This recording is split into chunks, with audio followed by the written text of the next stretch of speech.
Bismillahirrahmanirrahim. Assalamualaikum warahmatullahi wabarakatuh. Bismillah, alhamdulillah, wassalatu wassalamu ala habibillah Sayyidina Muhammad ibn Abdillah wa ala alihi wa sahbihi wa mawala. Subhanaka la ilma lana illa ma 'allamtana innaka antal alimul hakim. Wala hawla wala quwwah illa billahil aliyyil azim. Allahumma rabbi syrah lana sudurana wa yassir lana umurana wahlul 'uqdatam min alsinatina yafqahu aqwalana. Allahumma fakkihna fid din wa 'allimna at-ta'wil birahmatika ya rabbal alamin. Walhamdulillahi rabbil alamin. Alhamdulillah, summa alhamdulillah. Segala puji-pujian untuk Allah Subhanahu wa taala. Selawat dan salam untuk junjungan mulia kekasih Allah baginda Nabi sallallahu alaihi wasallam. Insya-Allah pada pertemuan jam 7.40 ini kita seperti biasa nak menyambung bacaan hadis sabdaan baginda Nabi sallallahu alaihi wasallam daripada kitab hadis yang terkenal Jami' ataupun Sunan Imam Tirmizi rahimahullahu taala. Maka minta sahabat-sahabat untuk berterusan berselawat setiap kali kita mendengar nama Nabi sallallahu alaihi wasallam. Kita telah tiba pada bab yang ke-29 di mana Imam Tirmizi membawakan tajuk Babu ma jaa, bab pada hadis yang telah datang berkenaan fi syarti, meletakkan syarat inda uqdatin nikah, sewaktu melangsungkan perkahwinan. Maka ketika mana meletakkan sesuatu syarat sewaktu melangsungkan perkahwinan, maka adakah syarat tersebut perlu diikuti? Allah, tisu. Alhamdulillah. Adakah syarat tersebut perlu diikuti ataupun pada waktu itu tidak perlu diikuti? Maka lihat kepada Syaikh.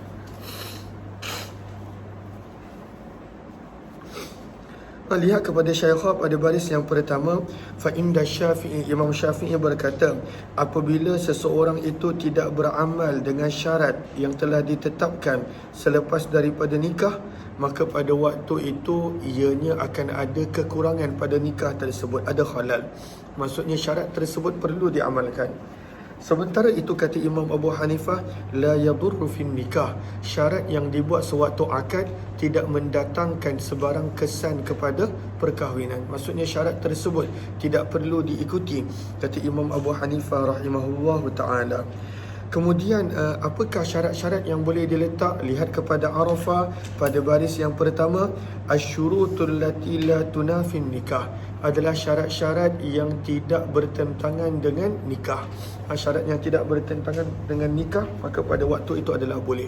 Riwayat 1109. Wa bihi ilaihi qala hadatsana Yusuf bin Isa qala hadatsana Waqi' qala hadatsana Abdul Hamid bin Ja'far an Yazid bin Abi Habib an Marsad bin Abdullah al-Yazani Abil Khair an Uqbah bin Amir al-Juhani radhiyallahu anhu qala Rasulullah sallallahu alaihi wasallam, sabda baginda Nabi sallallahu alaihi wasallam, inna ahaqqa syurut, sesungguhnya syarat-syarat yang paling berhak ayyufa, untuk dipenuhi, biha, dengan syarat-syarat tersebut. Apakah syarat yang paling berhak untuk dipenuhi? Ma, apa-apa syarat istahlaltum, yang kamu telah menghalalkan, biha, dengan syarat tersebut, al-furuja, akan perkahwinan. Maksudnya adalah, ini hadis untuk Imam Syafi'i, yang mana apabila diletakkan syarat sewaktu akad nikah, syarat tersebut adalah syarat yang paling berhak untuk dipenuhi. Wabi ilaihi qala hadatsana Abu Musa Muhammad al-Muthanna qala hadatsana Yahya bin Sa'id an Abdul Hamid bin Ja'far nahwa. Hadis ini adalah hadis yang hasan sahih, dan beramal pada hadis ini di sisi sebahagian ahli ilmu daripada kalangan sahabat Nabi. Antara mereka adalah Umar bin Khattab. Mereka berkata, idza tazawwaja, apabila menikahi seseorang akan seorang wanita, wa syarata, dan lelaki ini telah meletakkan syarat kepada wanita tadi, alla yukhrijaha, yang dia tidak akan mengeluarkan wanita tadi daripada tempat tinggalnya, daripada negerinya. Sebab orang dulu dia tak suka, dia nak tinggal kat mana dia berada je. Maka ada seorang ni kata, kalau aku kahwin dengan kau, aku janji aku takkan keluarkan engkau daripada Shah Alam. Engkau duduk Shah Alam je, tak payah pindah ikut aku pergi negeri lain, negara lain. Okey. Maka kalaulah dia telah meletakkan syarat begitu, falaysa lahu an yukhrijaha, maka dia tidak boleh nak keluarkan isterinya daripada tempat tersebut seperti mana yang ada syarat dan janji. Dan inilah pandangan sebahagian daripada ahli ilmu, antaranya Imam Syafi'i, Imam Ahmad dan Imam Ishaq rahimahullahu ta'ala. Waruya, dan diriwayatkan daripada Ali bin Abi Talib radhiyallahu anhu, sesungguhnya beliau berkata, syaratullahi, hanya syarat Allah sebelum daripada syarat-syarat yang diletakkan. Maksudnya, kata Sayyidina Ali, syarat pada waktu itu tidak diambil kira sewaktu perjanjian akad pernikahan. Ka'annahu, seolah-olah Sayyidina Ali berpandangan, li zawji, bahawa suami ayyukhrijaha, boleh mengeluarkan isterinya, wa in kanat ishtaratat, walaupun si isteri telah meletakkan syarat bahawa suaminya tidak akan mengeluarkannya daripada negeri tempat tinggalnya. Maka mengikut Sayyidina Ali bahawa syarat tersebut tidak diambil kira dan batal. Wadhahaba, dan telah pergi kepada pandangan ini sebahagian daripada ahli ilmu, dan inilah pandangan Sufyan Ats-Tsauri dan sebahagian daripada ulama Kufah, dan inilah pandangan Imam Abu Hanifah rahimahullahu ta'ala. Bab yang ke-30, babu ma ja'a, bab pada hadis yang telah datang berkenaan tentang seseorang yang ketika dia masuk Islam, wa indahu 10 niswah, dia ada 10 orang isteri. Lalu apa dia buat? Dalam Islam hanya boleh 4, tapi bila dia masuk Islam dia ada 10 orang isteri. Maka lihat kepada Arafah pada baris yang terakhir. Maka dalam mazhab Syafi'i, mazhab Imam Malik dan Imam Ahmad, anna ar-rajula yukhayyaru wa yakhtaru ayyatahunna sya'a. Orang yang macam ni bila dia ada lebih daripada 4 orang isteri, dia kena ceraikan mana yang lebih daripada 4, namun dia ada pilihan untuk simpan yang mana, untuk kekalkan pernikahan dengan isteri yang mana. Sementara itu Imam Abu Hanifah pula berkata pada waktu itu tidak boleh, dia kena ikut turutan. 4 orang isteri yang dia mula nikah itu adalah kekal. Isteri yang kelima dan ke atas pada waktu itu dia kena tinggalkan, sebab dalam Islam hanya boleh maksimum 4 isteri. Riwayat 1110, wa bi ilaihi qala hadatsana Hannadun qala hadatsana Abdatu an Sa'id bin Abi Arubah an Ma'mar an Az-Zuhri an Salim bin Abdullah an Ibn Umar radhiyallahu anhuma, daripada Abdullah bin Umar radhiyallahu taala anhuma telah berkata, dari sesungguhnya Ghailan bin Salamah Ats-Tsaqafi, Ghailan bin Salamah Ats-Tsaqafi, dia telah masuk Islam, dan pada waktu itu dia ada 10 orang isteri daripada zaman jahiliyah. Fa aslamna ma'ahu, kesemua 10 orang isterinya pun pada waktu itu masuk Islam. Lihat kepada Qawata pada baris yang pertama, maka Ibnu Habib menukilkan bahawa ada beberapa orang yang ketika mana dia masuk Islam ada 10 orang isteri, dan mereka ini semuanya berasal daripada Taif, daripada Banu Thaqif. Siapakah 10 sahabat yang ada 10 orang isteri sebelum masuk Islam? Yang pertama Ghailan, jumpa tak? Yang kedua adalah Mas'ud bin Mu'tib. Yang ketiga Mas'ud bin Ammar. Yang keempat adalah Urwah bin Mas'ud. Yang kelima Sufyan bin Abdullah. Yang keenam Abu Aqilah Mas'ud bin Ali. Maka ini adalah mereka-mereka yang bila masuk Islam ada 10 orang isteri. Maka apa yang Nabi sebut kepada mereka? Muka surat yang seterusnya bersabda, maka Nabi SAW telah memerintahkannya untuk memilih daripada 10 orang tersebut hanya 4, dan ini menjadi dalil untuk mazhab Imam Syafi'i rahimahullah. Beginilah yang telah diriwayatkan oleh Ma'mar daripada Zuhri, daripada Salim, daripada ayahnya.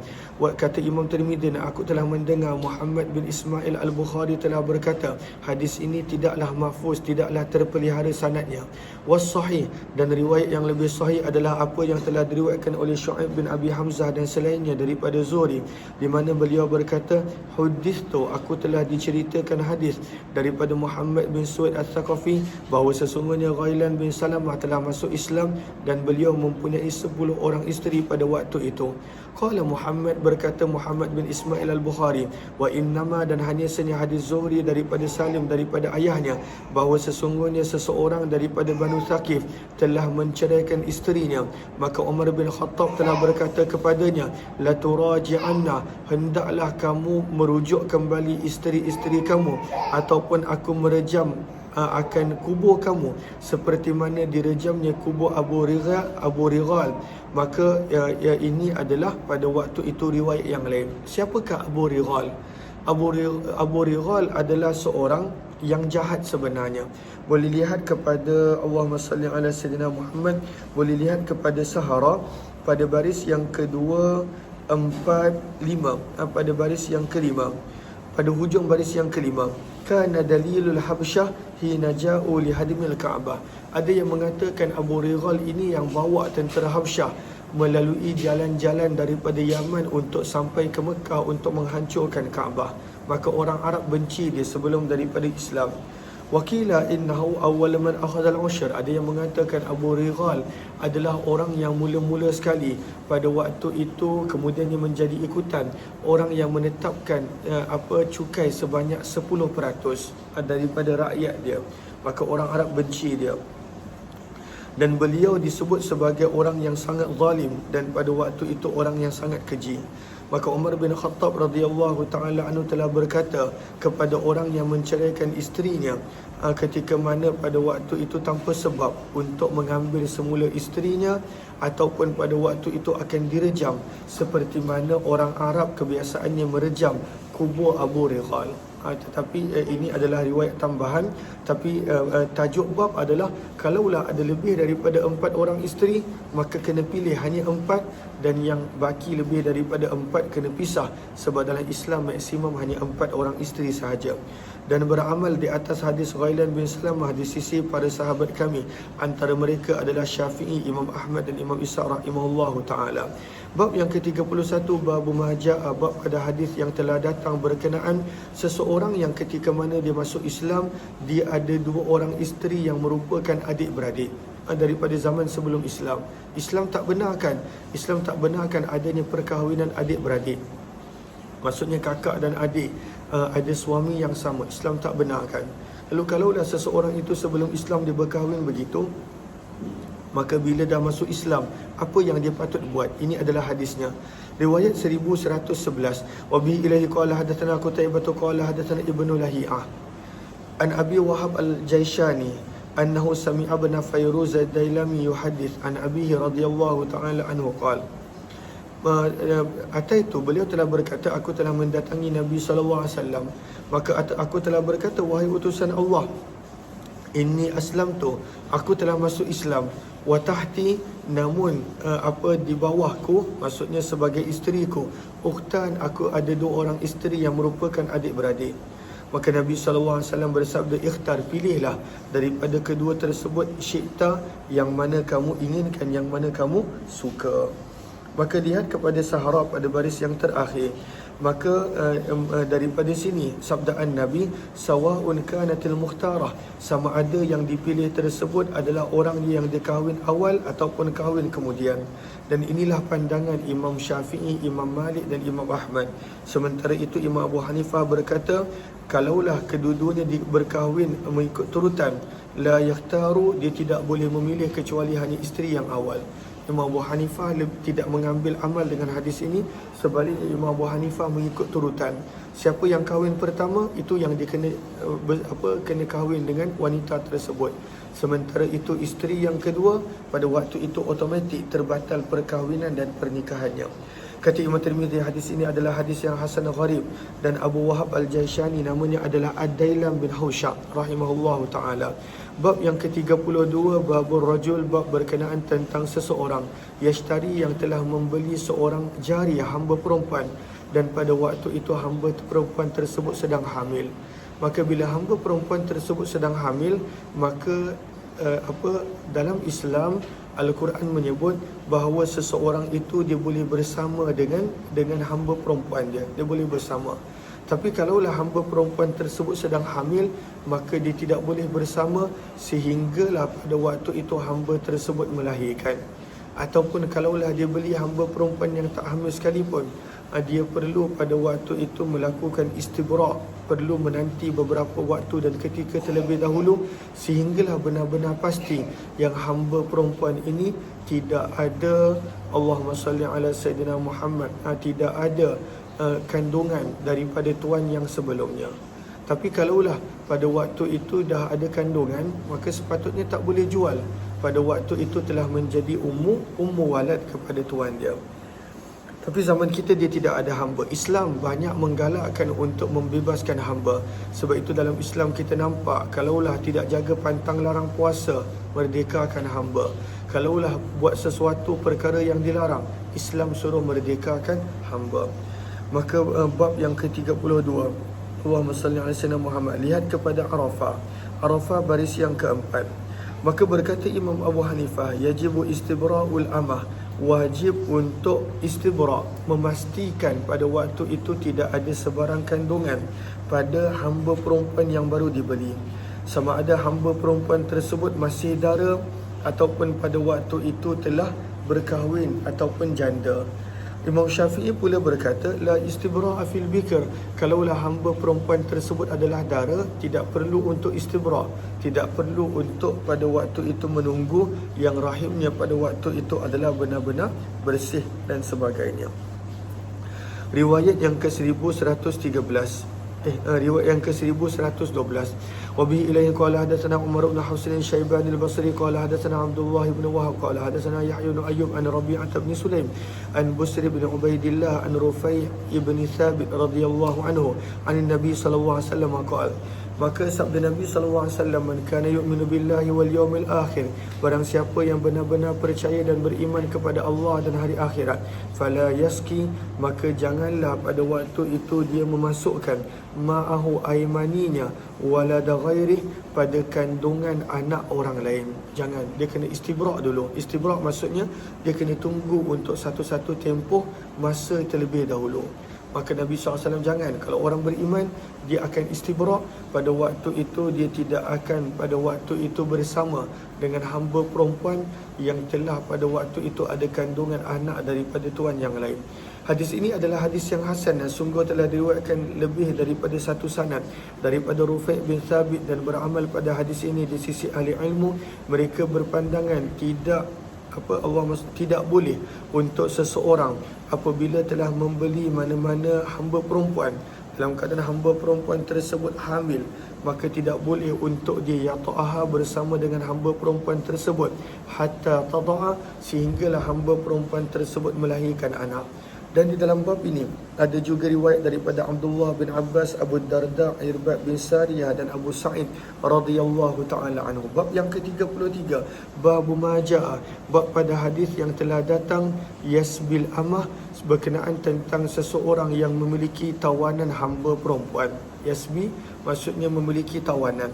Walaha, dalam keadaan hamba perempuan yang dalam keadaan wanita yang kena tawan tadi, yang telah menjadi hamba, dia mempunyai suami, maka adakah boleh untuk tuan dia pada waktu itu bersama dan bersetubuh dengan dia? Padahal ada suami, maka tapi dah menjadi hamba perempuan, apa hukum dia? Maka boleh lihat kepada Sahara pada baris yang kedua. Maka kata para ulama, fa inda Syafi'i, menurut Imam Syafi'i boleh untuk bersama dengannya selagi mana berada dekat Darul Harb, dekat tempat musuh. Imam Abu Hanifah berkata, ikhtilafud darain, berbeza pada waktu itu tempat, adalah sebab kepada terputusnya pernikahan dengan suami dia yang terdahulu. Maka bila mereka menjadi tawanan perang dan menjadi hamba, maka automatik terputus perkahwinan dengan suami yang terdahulu, kata Imam Abu Hanifah rahimahullahu ta'ala. Jom kita lihat riwayat 1113. Apa as-sabyu? Bermaksud tawanan, orang yang menawan. Riwayat yang ke-1113, wabihi ilaihi qala hadatsana Ahmad bin Mani'in qala hadatsana Husyaim qala hadatsana Utsman al-Batti an Abi al-Khalil an Abi Sa'id al-Khudri radhiyallahu anhu qala asabna, kata Abu Sa'id al-Khudri, kami telah mendapat sabaya, beberapa tawanan perang, yaum Autas, pada hari peperangan Autas. Apakah hari peperangan Autas? Lihat kepada Sahara pada baris yang ketiga, ianya adalah pada waktu itu peperangan Hunain ataupun peperangan Hawazin yang berlaku pada tahun yang ke-8 Hijrah pada bulan Syawal. Maka walahunna, dan pada waktu itu tawanan-tawanan wanita ini mereka ada suami, fi qaumihinna, daripada kalangan kaum mereka yang juga telah sama ada melarikan diri ataupun kena tawan. Fadhakaru, maka para sahabat telah menyebutkan perkara tersebut kepada Nabi sallallahu alaihi wasallam, maka telah turunlah ayat wal muhsanatu minan nisa'i illa ma malakat aymanukum kitaballahi alaikum. Sebentar.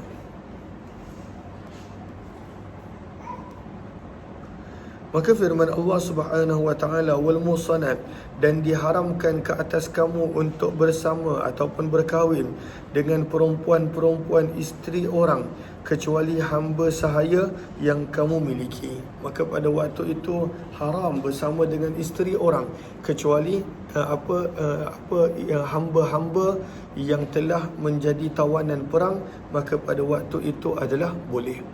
Maka kata Imam Tirmizi, sebenarnya daripada sini bahawa Allahumma salli ala sayyidina Muhammad adanya dalil bahawa tawanan perang ini hanya boleh menjadi halal setelah dilakukan istibra, setelah dipastikan benar-benar yang ianya tidak mengandungi kandungan daripada suaminya yang terdahulu yang telah terbunuh ataupun melarikan diri daripada peperangan.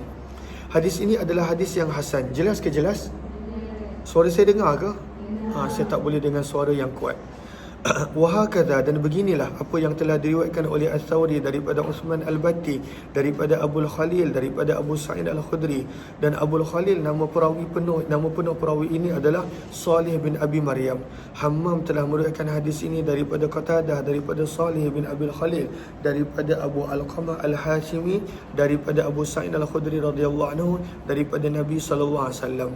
Kata Imam Tirmizi, wa bi ilaihi qala hadatsana bidzalika Abd bin Humaid qala hadatsana Habban bin Hilal qala hadatsana Hammam. Bab yang ke-34, bab ma jaa, bab pada hadis yang telah datang berkenaan makruh. Makruh di sini maksudnya haram. Haram pada waktu itu mahril baghi, upah zina. Pada waktu itu haram untuk memberi upah zina, membayar upah zina, ataupun seorang wanita mengambil upah zina. Riwayat 1114. Sebab itu lihat kepada Arafah pada baris yang kedua daripada bawah, haramun indal kul. Semua ulama kata duit yang berkaitan tentang upah zina adalah haram. Riwayat 1114. Wa bihi ilaihi qala hadatsana Qutaibah qala hadatsana Laysu an Ibn Syihab an Abi Bakr bin Abdul Rahman an Abi Mas'ud Al-Ansari radhiyallahu anhu qala naha Rasulullah sallallahu alaihi wasallam, baginda Nabi sallallahu alaihi wasallam telah melarang an thamanil kalbi, daripada hasil jual beli anjing. Kenapa? Lihat kepada Arafah pada baris yang ketiga, kerana di sisi Imam Syafi'i anjing itu adalah najisul ain. Anjing adalah najis, maka tidak sah jual beli berkenaan tentang barang yang najis. Maka sebab itu dalam mazhab Syafi'i tidak boleh menggunakan duit hasil daripada jual beli anjing. Walaupun boleh digunakan anjing, contohnya apa? Untuk ketika mana adanya tanaman, maka anjing jaga, ataupun untuk memburu. Tapi pada waktu itu hasil daripada jual beli anjing adalah tidak boleh dalam hadis ini. Wa mahril baghi, dan pendapatan daripada zina, wa hulwanil kahin, dan pendapatan daripada acara ataupun keadaan bomoh ataupun dukun. Ianya adalah tak boleh, ianya adalah haram. Dan di dalam bab ini ada juga riwayat daripada Rafi' bin Khudij, Abu Juhaifa, Abu Hurairah, Abdullah bin Abbas, dan hadis Abu Mas'ud adalah hadis yang hasan sahih. Bab ma jaa, bab pada hadis yang telah datang bahawa alla yaktubar rajul, tidak boleh masuk meminang seseorang lelaki ala khidbati akhi, di atas pinangan saudaranya. Maksudnya kalaulah wanita itu telah dipinang, haram untuk kita yang baru ni untuk memasuk minang. Haram, tak boleh, berdosa. Apabila telah ada persetujuan, telah ada pada waktu itu persetujuan. Selagi mana belum ada persetujuan, maka pada waktu itu tidak mengapa. Riwayat 1115. Wa bi ilaihi qala hadatsana Ahmad bin Mani' wa Qutaibah qala hadatsana Sufyan bin Uyainah an Az-Zuhri an Sa'id bin Al-Musayyab an Abi Hurairah radhiyallahu ta'ala anhu, daripada Abu Hurairah radhiyallahu ta'ala anhu, beliau berkata, dan daripada Abu Hurairah radhiyallahu ta'ala anhu telah berkata perawi Qutaibah, ia beluru Abu Hurairah menyampaikan hadis ini kepada Nabi sallallahu alaihi wasallam. Wa qala Ahmad, sementara Ahmad berkata, qala Rasulullah, Nabi sallallahu alaihi wasallam telah bersabda, sabda Nabi, la yabi'ur rajul, tidak boleh pada waktu itu membuat jual beli ala bai'i akhih, di atas persetujuan yang telah dicapai oleh saudaranya. Maksudnya kalaulah seseorang itu dia dah deal dah pada waktu itu bayaran untuk barang ni contohnya 10,000. maka haram untuk saya datang, saya kata barang ni aku nak sangat, aku tak jumpa dekat kedai lain, jual dekat aku sanggup bayar 50,000 contoh. Haram. Walaupun pada waktu itu bersetujunya penjual, haram. Bila dah ada akad perjanjian, pada waktu itu dah ada hitam putih, dah ada pada waktu itu perjanjian untuk jual beli, maka orang yang baru tak boleh masuk tender, tak boleh masuk kepada akad tersebut. Wala yaktubu, dan tidak boleh pada waktu itu meminang ala khidbati akhi, di atas pinangan saudara Islamnya. Saudara di sini maksudnya saudara Islam.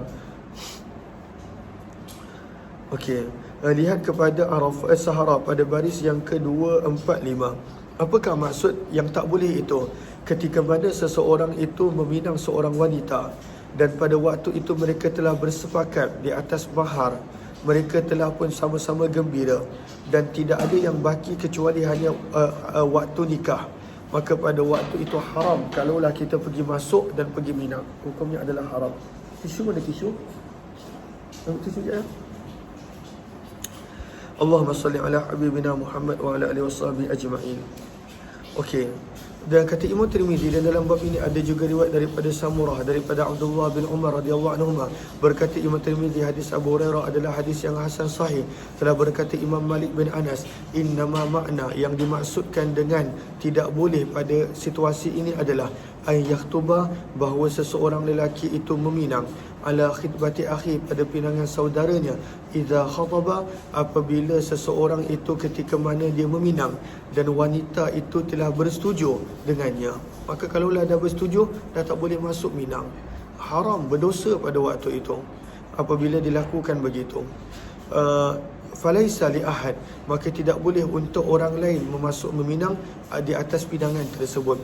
Sementara itu berkata Imam Syafi'i, maksud daripada hadis ini, la yaktubur rajul, tidak boleh seseorang itu meminang di atas pinangan saudaranya. Ini di sisi kami adalah apabila seseorang itu telah meminang seorang wanita, faradiyat, dan wanita ini telah bersetuju dengan lelaki tersebut, warakanat, dan juga telah cenderung untuk memilih lelaki tersebut, maka tidak boleh untuk orang yang lain masuk meminang di atas pinangan tersebut. Fa'amma, namun kalaulah sebelum daripada diketahui yang wanita ini bersetuju ataupun cenderung, maka tidak mengapa untuk meminang. Tapi kalaulah contoh wanita ni dah ada orang pinang dia, tapi wanita ni diam, tak bagi jawapan, maka tak ada masalah. Selagi mana tidak ada persetujuan daripada wanita yang dipinang tersebut, maka tidak masalah untuk masuk pinangan yang baru. Yang tidak boleh apabila dah ada persetujuan dan hanya berbaki tarikh pernikahan, maka itu adalah haram dan tidak boleh. Wal hujjatu, dan dalil berkenaan tentang kenyataan Imam Syafi'i dan Imam Malik adalah hadis riwayat Fatimah binti Qais radhiyallahu anha, di mana beliau telah mendatangi Nabi sallallahu alaihi wasallam menceritakan kepada Nabi yang mana ada dua orang sahabat telah masuk meminang dia. Itu adalah Abu Jaham bin Huzaifah dan yang kedua Muawiyah bin Abi Sufyan. Khatabaha, kedua ini telah masuk meminangnya. Maka Nabi bersabda, amma Abu Jaham, adapun Abu Jaham, maka beliau adalah seorang lelaki yang tidak pernah meletakkan tongkat dia daripada wanita. Apakah maksud tidak meletakkan tongkat pada wanita? Maka pada waktu itu ada beberapa pandangan.